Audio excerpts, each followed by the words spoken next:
A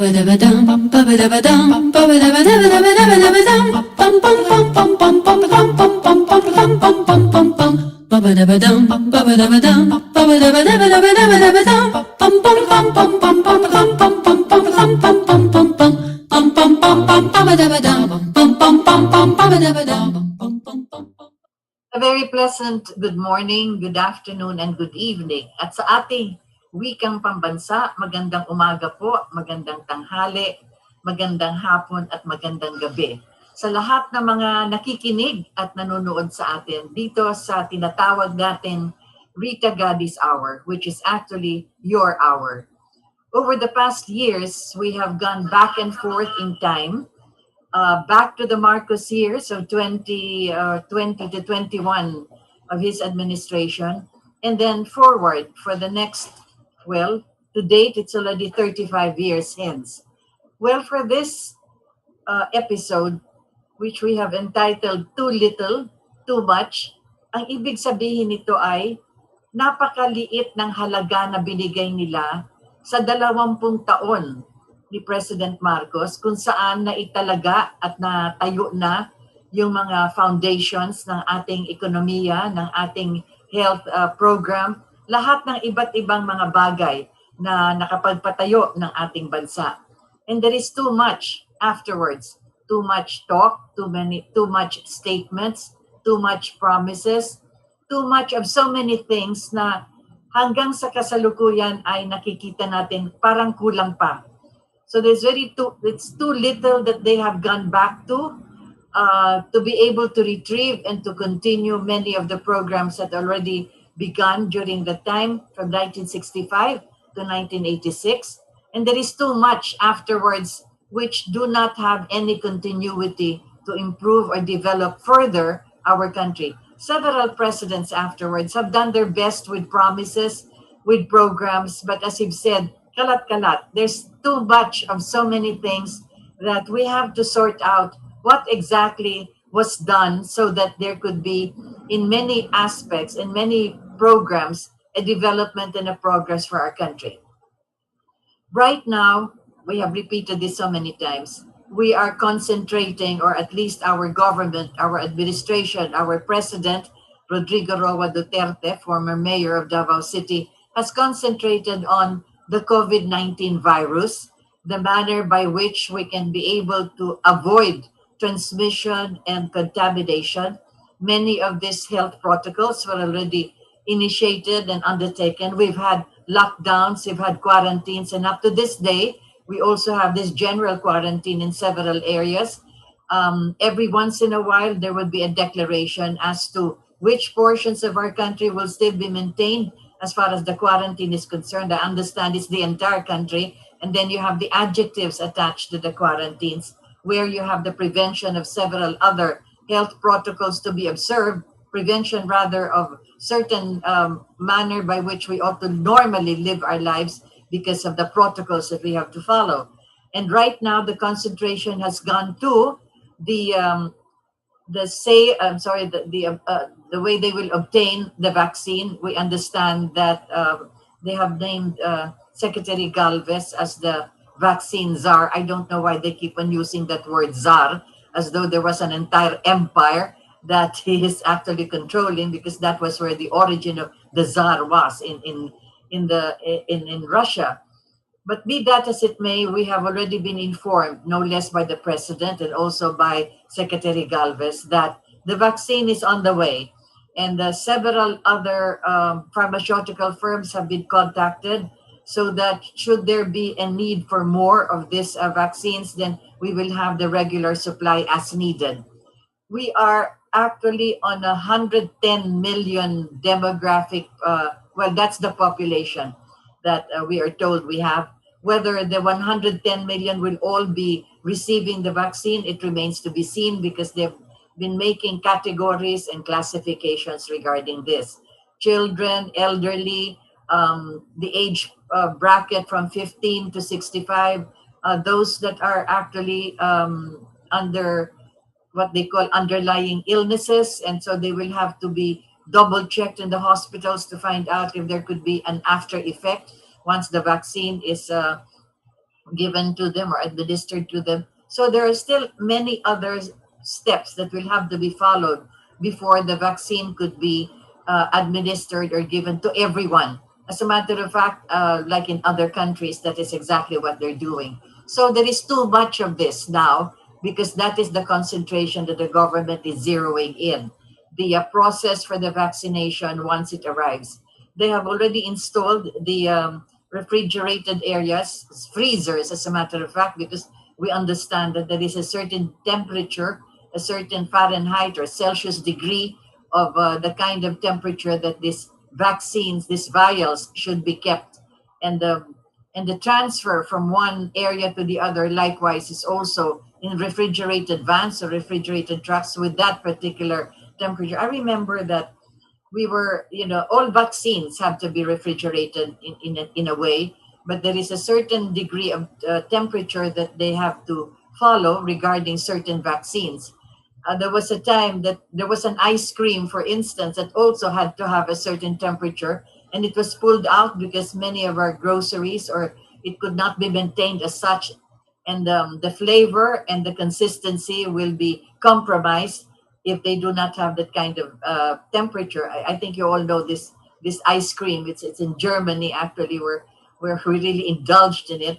But then when it was already in our groceries here, it stayed for a couple of years. But now, well, just even before the pandemic, they had to pull it out precisely because of the temperature. Now we're speaking of a medical item, which is the vaccine itself, and that's where you need the temperature. But let's get back to the program for this afternoon. Too little, too much, and let's begin again, as I've always done, with the healthcare. During the time of President Marcos, healthcare began with the primary, secondary, and tertiary levels, which should be the case. So they had, for instance, the Operation Timbang, meaning as soon as a child is born, then they go to the health center. The child, the infant is weighed so that it could be logged down in the health center that this baby is 6 pounds, 7 pounds, 8 pounds, or 10 pounds at birth. And it is measuring so many inches or centimeters. And then they will have to log down the growth of the child, and that's being monitored. So we had that until they get to be the school age. And in the schools, in the public schools especially, there was they had the Nutribun, and also they had the milk, which was provided free in the public school systems, where the children were given enough sustenance for the day as they went through their classes and so forth. So you had all of this in that care of the children going up to a certain age. And then of course this continues because not only Operation Timbang went on for until I think they reached 17 or 18, if that was still done during that time. But then you had the health centers, and then we had the hospitals, private and the government. You had the Philippine General Hospital, you had the GSIS Hospital, which is now a different name, and several other of the government hospitals which took care of the secondary level for those that needed hospitalization. And then, of course, we had a lot of private institutions, private hospitals that also answered those needs. But other than that, any other, any other illness or disease which needed specialized care, then there was the tertiary hospitals. And then you have, of course, which is now very well used, the heart center, the lung center, the kidney center, the children's hospital, and then, of course, other tertiary wards that were also given to the other government hospitals in case, for instance, there would be special cases regarding that. So what happened then was there was already all of this set up.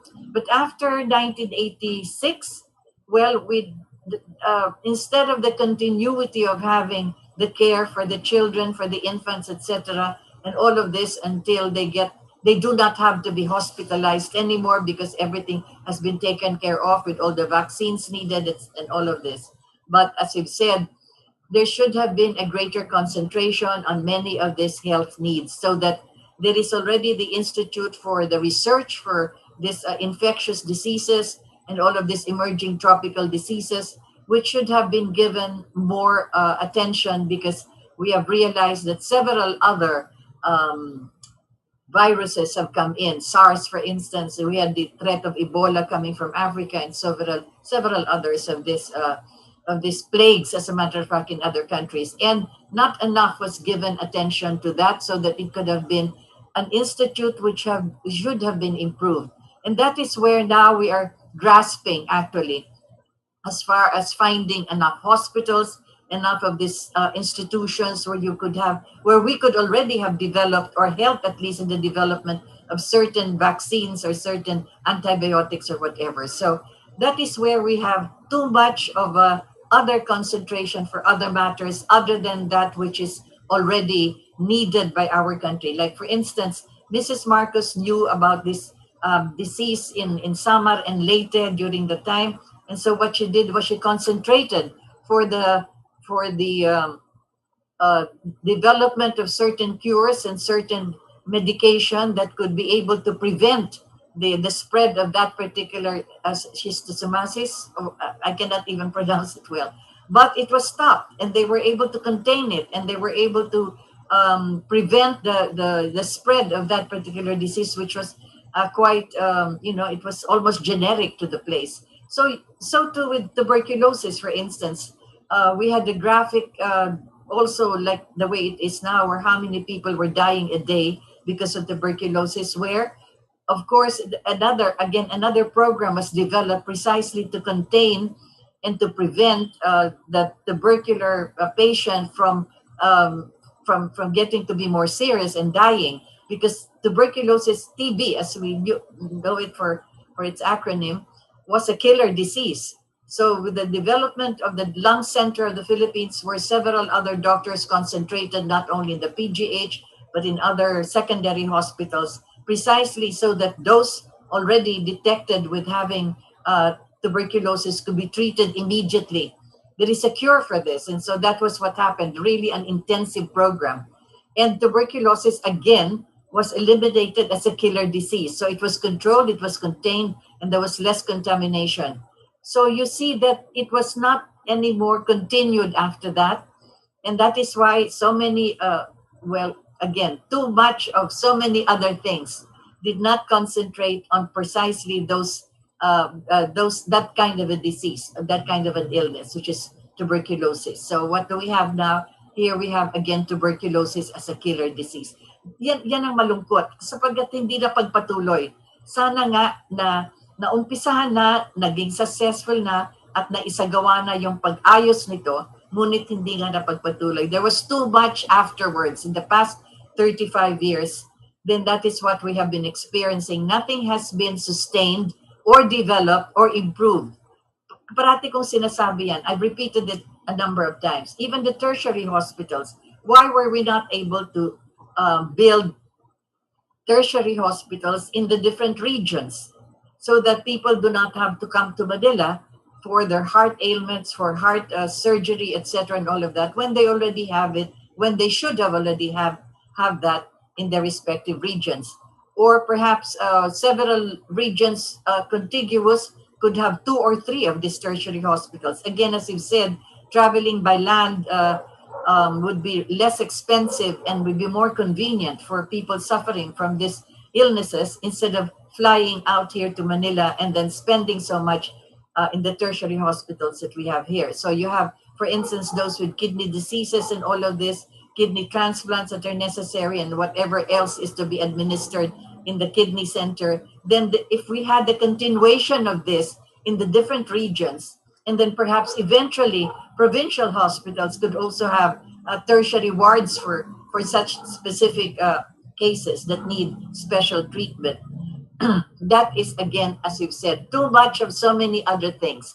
And here we are now with this pandemic, so that there should have been an anticipation already. Should there be another kind of disease or illness, then there will immediately be a hospital or an institution that could answer to the needs of the people suffering from that illness, or at least that there will be an institute that could do the research, the study, in consonance with other institutions overseas. Right now, kasi we are all dependent on what is being done in Germany, in Britain, in Israel, in China, in America, and all of this, when we could have already continued, if we had only improved the institution. We have the experts for this. We have so many doctors that are already along this line, epidemiologists actually, and all of those experts in cancer and all of this should have already been continued. Too much of other things, too much of concentration on several items in the budget, and too little for health. And so now this is why our president has been mentioning how sumasakit na rin ang ulo niya, nahihirapan na siya. Intindihin ninyo na ito ay isang bagong virus na dumating at talagang ngayon pa lang natin nakakasagupa itong mga ganitong klaseng sakit and so forth. But as you've said, too much for the past 35 years of so many other things in the health service, but too little that should have been taken care of, if only that could have been a continuance of what was already started at the time. We go to education, for instance, which is now under this process of distance learning, and the modules that every month the parents will have to go to the school and to pick up those modules, and that is where the students are relying as far as their classroom education is concerned. What normally would have been in classrooms will now be done in the homes. A majority of our school children are in the public schools. As a matter of fact, that is where the concentration of all of this distance learning and internet services should have been done early on, from the start of the pandemic last year, sometime in January. That there was too much, again, concentration on lockdowns and quarantines and so forth, and very little again was taken care of as far as already developing the kind of distance learning that we are facing today. As a matter of fact, this started only for the school year, and this will be ending sometime, I understand, by June or July of this year, because it started quite late. We still had to organize all of these modules in the distance, and of course, the internet service, which should have been taken care of early on. So too much of too many other things that were taken care of prior to this thing, which is so important, and that is the education of our children. During the time of President Marcos, our literacy rate rose from, well, it was 1965 at 65%, until in 1985 to 1986, we were already 93% as far as our literacy rate is concerned. We were one of the top as far as English is concerned, as far as proficiency in the English language is concerned, and of course, as I've said, in literacy.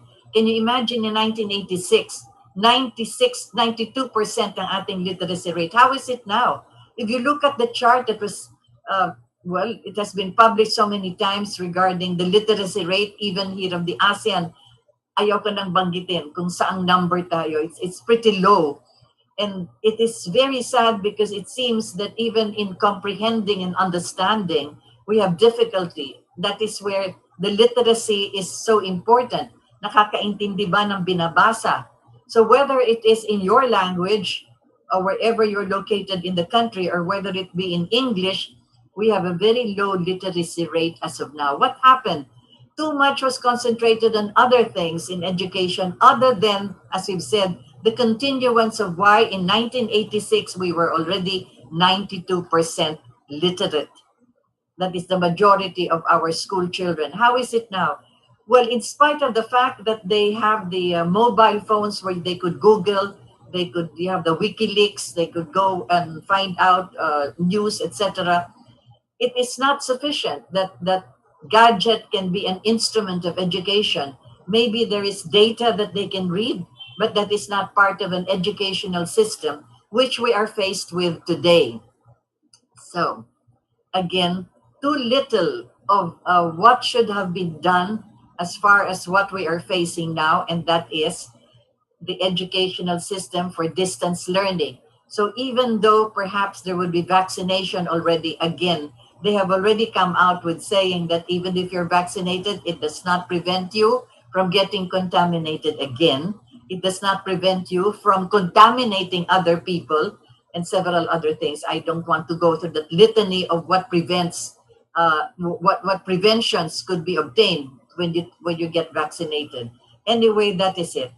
We should have more we really should have too much more concentration on the kind of educational system that is evolving because of this. Cybernetics, that is it, that the technology that is advancing so fast that we have to catch up with it. But how can we be able to really utilize technology if we do not have sufficient internet service when this gets interrupted? And we have this distanced places, distance geographically, where you don't have the service of cell sites and internet connections and so forth. So even that is too little. Too little was given input, emphasis as far as our internet services are concerned. How many times has it been in the past administration for the past 35 years that there is always this complaint na ang hina-hina ng internet, kulang ito, kulang ang services dito, napakabagal and so forth. Something should have already been done. Not today, not yesterday, yesteryears. Perhaps even in the start of 1985, there could have been a continuance of this, precisely because we need the internet service. So this is one matter which we have to concentrate on, and I think it ought to be all hands on deck. Our teachers go into continuous training programs regarding this, but there should be the also the effort undertaken by parents and other people who could guide our children, especially since this is the new kind of beginning an educational system, which, as we know, it's really just called distance learning. But we hope that our children will not be very distant from education. So back and forth we go, and here we have, for instance, welcoming. How many trains have arrived coming from several countries that will now be installed? And do we remember how it all began when we had the first LRT? Well, we were the first in the Southeast Asian region to have this LRT, the light railway system. Mrs. Marcos was responsible for this after her conversation in a little coffee shop in Vienna. And she met the Belgian Minister of Transportation at the time.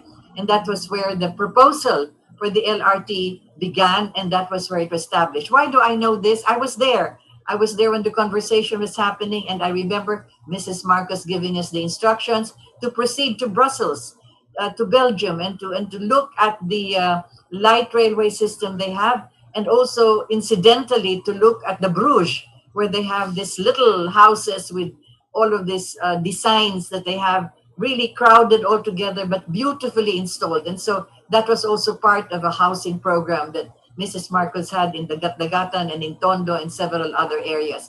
So in Belgium, we had the first of this LRT. Today, we are welcoming several trains. But the period from 1986 up to today, we had several trials of this. We have had trains that have broken down. We have railway tracks that do not match the trains themselves. We had power systems that were conking out because it's a different algorithm altogether between the central the central control and the computerized control by the drivers themselves. Although they really don't need to drive this, they just have to be sure that what is coming out of their data would be exactly how the trains should run. So it took a while, but we are now having these new trains, and let us hope that all the connections needed.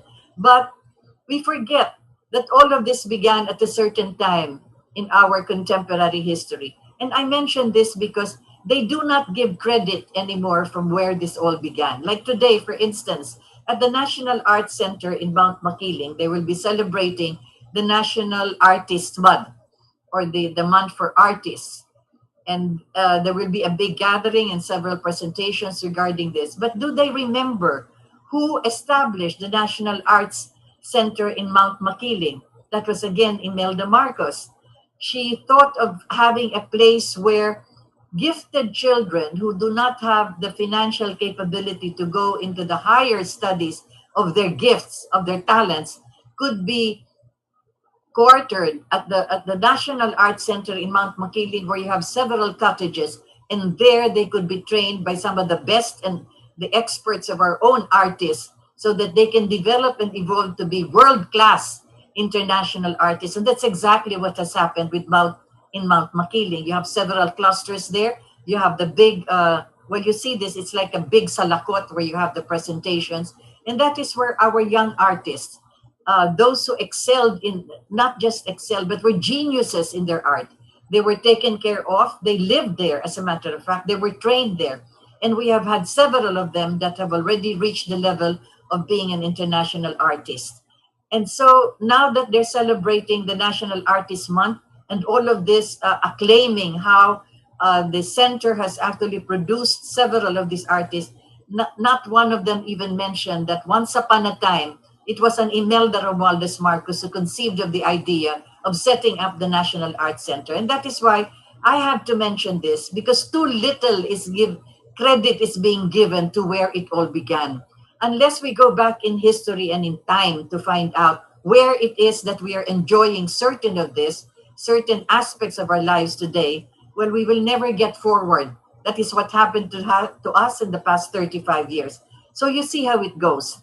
Here we have the LRT and everybody exclaiming, ay dumating na yung mga tren, etc. Saan ba nagsimula yan? Sino ba nakaisip niyan? If you go back to the NEDA, the National Economic Development Authority, and they had a design of this LRT that will be crisscrossing the metropolis and perhaps even the satellite cities outside. Because remember, at the time, also the establishment of the Metropolitan Manila area, who also conceived of this, President Marcos, thinking that Manila is too small to be a center of the activity of government and of the people. So it was the convergence of 13 municipalities and 4 cities at the time, which today we have the 16 cities and 1 town, which is Valenzuela, remaining to be just a municipality. But that is what we now call as the National Capital Region, or the Metropolitan Development Authority, or the Metropolitan Development Commission.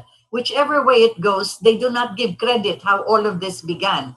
It began then during the time of Marcos, Ferdinand Marcos and Imelda Romualdez Marcos. So now we have this LRT, we have the transport. Remember, there was the love bus even at the time, where the transport from one point to the other was very convenient for those traveling from Balintawak all the way to Makati. Now they have this point to point. They had this anyway, but not, again, as I've said, no credit was given of how it was, but then they've also changed the manner by which this is being managed and administered. So maraming nag-aberya sapagkat hindi inayos ang pagpatuloy kung ano yung naisagawa na noon, and which was incidentally quite successful at the time. We go now to what our problem is. We hear this in the marketplace when we say, naku, sabi na bababa na daw ang presyo ng mga bilihin, and then you have the tindera answering you, so dyaryo na lang kayo bumili ng sinasabi ninyong presyo. But this is where it goes back and forth, because over the past so many administrations, there has always been this back and forth of tataas ang presyo, bababa, etc. Many factors go into this. Sometimes it is manipulated. Oftentimes it is really the distribution manner and also the marketing. So here we have the Department of Agriculture initially beginning with a plant, because food is so important. As they say, make food your medicine so that you take it on a regular basis instead of having medicine as your food. That's going to happen if you do not have proper nutrition. So where is the food coming from? It's coming from outside of Metro Manila or in the adjacent provinces, and then far away, coming all the way from the Visayas or from Mindanao or from the north, where you have the vegetables and all of this coming down to the center of where the greater number of our people are located, the metropolitan area, the National Capital Region. So we have this fluctuating of prices. Pork has been going up from 400. I hope it doesn't get any higher. And so too with the vegetables. There was a time when even the sili labuyo here was costing something like 1,000 a pound, 1,000 a kilo. Now I think it's isang dakot 20 pesos, which has gone down quite relatively well. Anyway, that is where we have to concentrate now. During the time of the Marcoses, when also there was a congestion of several of these informal settlers, as we now call them. These are the slum areas that they were called at the time, or the squatters. And because of the congestion, talagang nagkakahirapan sa pagkain and so forth. And several other problems also within the metropolis. So what was done was there was this effort to have this green revolution. You will remember that.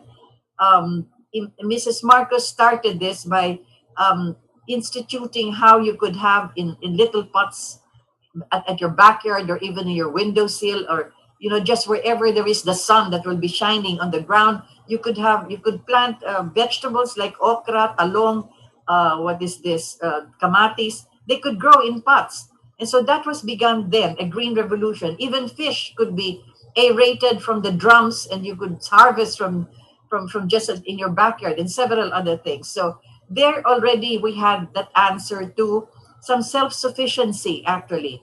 And then they launched this Kilusang Kabuhayan at Kaunlaran, which is a self-reliant program of how with a little investment you could have your own development of home industries, cottage industries as they called it, how to make candles, how to make kakanin, how to make fruit jars, fruits that are jarred, etc. All of this being taught, actually. There was no TESDA yet at the time, but they had this several from the department. They call it the SWA, the Social Welfare Administration, and then it became the DSWD. And they were the ones actually teaching household wives who were staying home, who did not have to go out to work, all of these cottage industries which they could sell. And then there was financing that was given likewise from 2,000, 3,000 to as much as 5,000 at that time to start a business. This was a loan given without any capital. And as we've said, the face value was their capital. And as Mrs. Marcos observed and as she concluded, mas mabilis sila magbayad yung pautang na yon sapagkat yung kanilang honor, it's the honor of their face, which actually is the face value of the loan that's been given to them that they want to preserve. So that was how it was. Lumaganap yung KKK, as they call it, Kilusang Kabuhayan at Kaunlaran. Too much has been done for so many other things again, and too little has been given attention to that which could actually be undertaken on a house-to-house basis. Food is so important, and that is where, as you said, other methods of how to increase the production of food are now being undertaken by the Department of Agriculture. And in line with this, I think now it is the time also for our Congress, for the legislature to look into the effectivity of the comprehensive agrarian reform program. When all the billions and billions of pesos that they got from supposedly the sequestration that they have done, if this has gone to the agrarian reform program, then perhaps our agricultural production should have increased by this time. Well, again, an auditing for this should be taken care of. But as I was saying, there ought to be some kind of a review, perhaps some amendments undertaken, or perhaps the rescinding of several of these provisions so that it could be tied up with the Department of Agriculture and this Department of Agrarian Reform, so that the money for the agrarian reform could be tied up to food production and the increase of this, especially now that there is another program that's being launched, which is Balik Provincia. Too much talk about this Balik Provincia, and they even have a big launching regarding this. That was done during the time of President Marcos. Agsubli, ti barangay was what was the rallying cry at the time, where people were already instructed to go back to the provinces and to there have their own kind of livelihood. Agsubli ti barangay, go back to your barangay, go back to the provinces. Now we have Senator Go, who's pushing for this, but as then, as we have seen, there ought to be some kind of a special kind of process regarding this. And that is the kind of process which will be in coordination with the local officials and, of course, the local community as to what kind of work they will be doing that could be contributory to their families, to the community itself, and to the nation at large. So yung Balik Provincia is a good effort to be able to decongest many of the congested areas in the metropolis, but at the same time, to be able to increase our food production. Tied up with this, of course, will be some kind of an agro-industrial program where the production of food could also be increased, so that we just do not export bananas and fruits, but we're able to export certain food products that could be processed in such a way. Like, for instance, tomatoes. Remember the time when There was tomatoes planted all the way from in central Luzon all the way to Pangasinan. And then they set up actually a tomato processing plant where they were making ketchup, all of this. So we should have continued this. We should have actually done other food processing industries set up together with the food production in certain areas. For instance, like in Cotabato, we were the biggest producer of corn.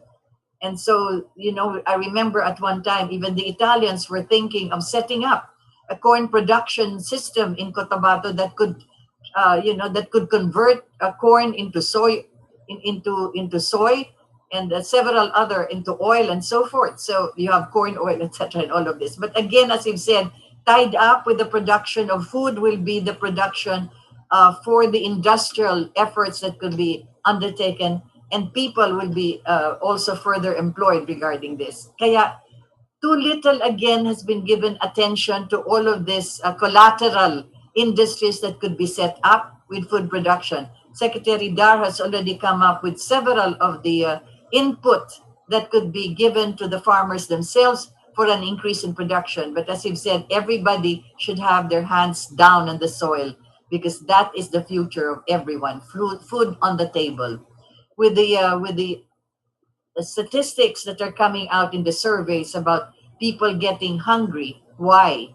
Why is it that we're getting hungry when there is so much of our natural resources? We only have to tap the soil, dig a little deeper, work with our hands so that we can be able to eat what we produce ourselves. It will take a while for us to be able to come up with this, but it has to be done. Too little is being given attention to each and every one actually that should get into this, and too many platitudes and programs that are being discussed in so many ways all over. But exactly where is everybody going except for that? Look at the plate before you, and how can you put food on that plate? That's where the food production goes all the way everywhere. So other than that, we spoke of health already. We spoke of, well, as far as trade and industry is concerned, again, what do we export? We export for other countries to be able to put together what we export, and they come out with some item. Like for instance, we export copper so that it comes back here for everything that else that we need. We export the iron core or whatever it is, and then it comes back here as steel. But we have the raw products here. So again, as you've said, we have to get into this. We export. What is this? I was writing it down earlier. We were exporting gold. $2 billion worth of gold we're exporting to where? But I don't have the countries here. We export bananas, $1 billion worth. $1.8 billion worth. We export coconut oil, so forth. This is what we're exporting now. Exactly.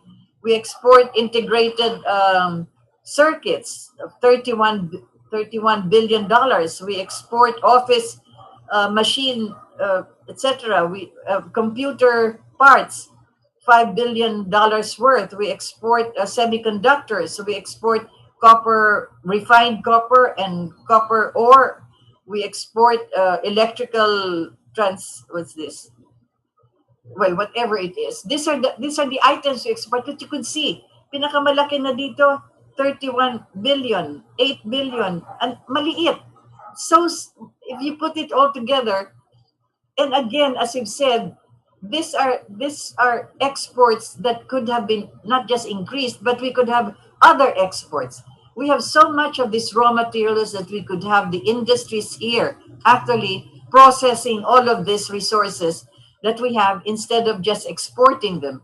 Like some institutions, some aid offices are already building computers, but not on a big scale that we can export computers.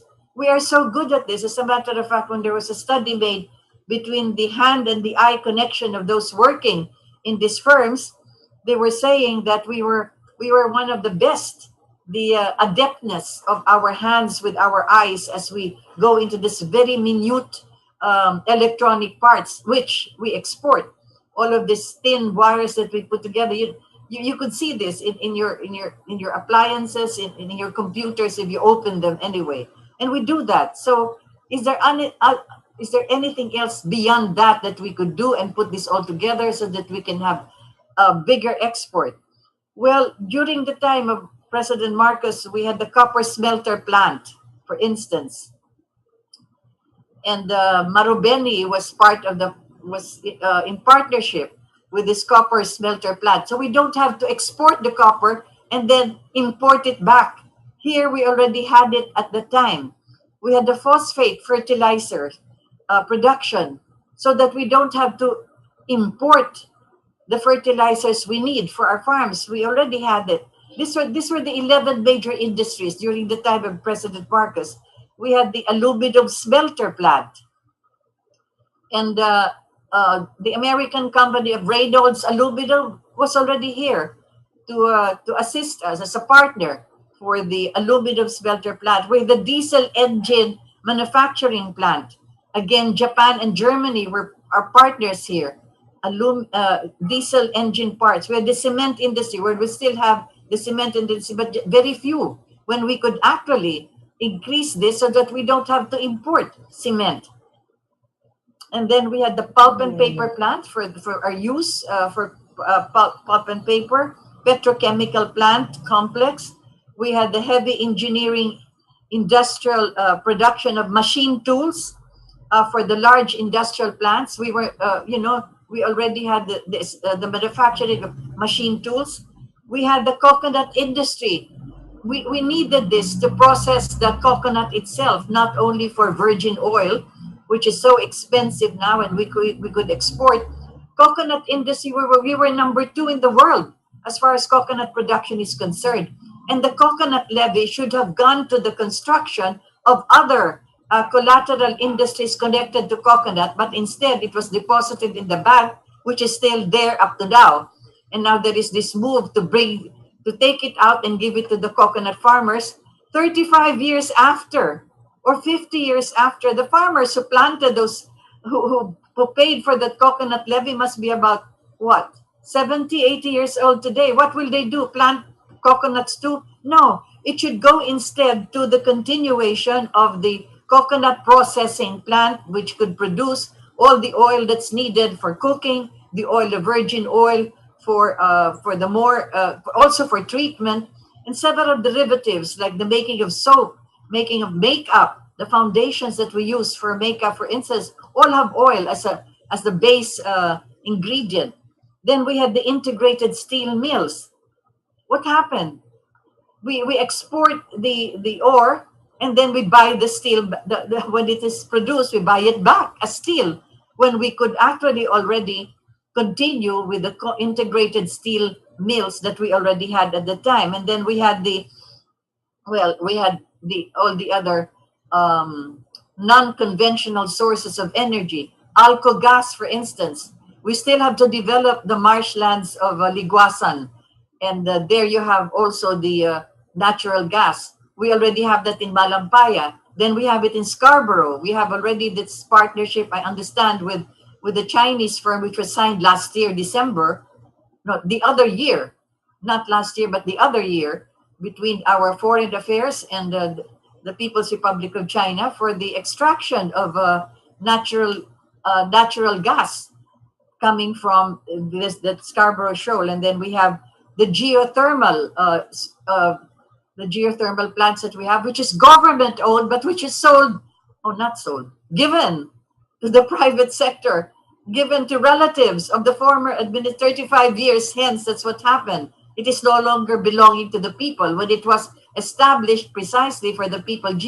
We are again one of the second, if not already the biggest source of geothermal energy. I remember that even President Nixon, who toured us with the geothermal plants that they had in America, telling us that we could utilize our geothermal plants for our own source of energy. These are non-conventional sources. This is not dependent on the oil that we are importing from the Middle East to run our machines. This is already natural to us, geothermal. Ano nangyari? Binigay sa kamag-anak ng isang presidente, and now it's now private.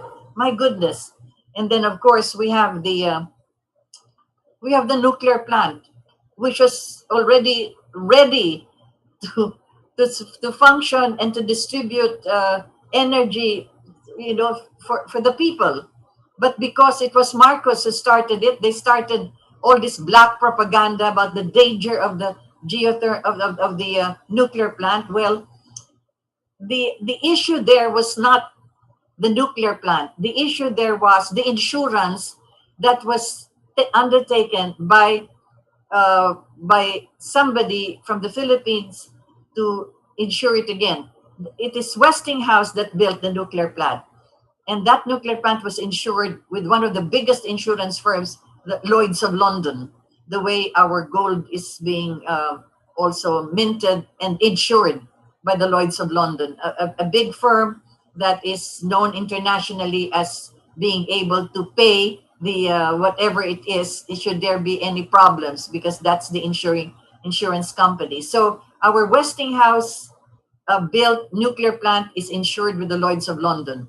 But there was somebody from, well, he's now, I think, a congressman, or I don't, decided to reinsure it with the GSIS and benefited, of course, from the commission of the insurance. Was that illegal? No, it was not illegal. A reinsurance usually happens. But that was what the Cory government attacked, because they say that it was a crony who benefited from the reinsurance of the nuclear plant. So what if somebody reinsured it? Isn't it better to have two insurance firms to guarantee that that nuclear plant will be well protected by the insurance firms? But anyway, it is not the nuclear plant itself, but the insurance. But because of media propaganda, making all sorts of propaganda about the danger of the nuclear, that is not true. I interviewed the engineers of the nuclear plant, the Westinghouse engineers, who appeared in the grand jury when Mrs. Marcos was also requested to appear before the grand jury regarding this nuclear plant. And that's exactly where she had this classic statement: I don't know anything about Westinghouse except kitchen appliances, she said. And that merited the headlines in the local newspaper in Pennsylvania. And so the engineers of Westinghouse were there, and I interviewed them, and they were so mad, saying, why are we being questioned regarding the nuclear plant? And then they discovered that it was the insurance, actually, that the Cory government was after this Vicini at the time. So you see how it goes. The nuclear plant up to now is waiting to be started. And if that starts, then our electric bills will go down by 50%. That has already been the calculation today. Not a calculation then, but a calculation today.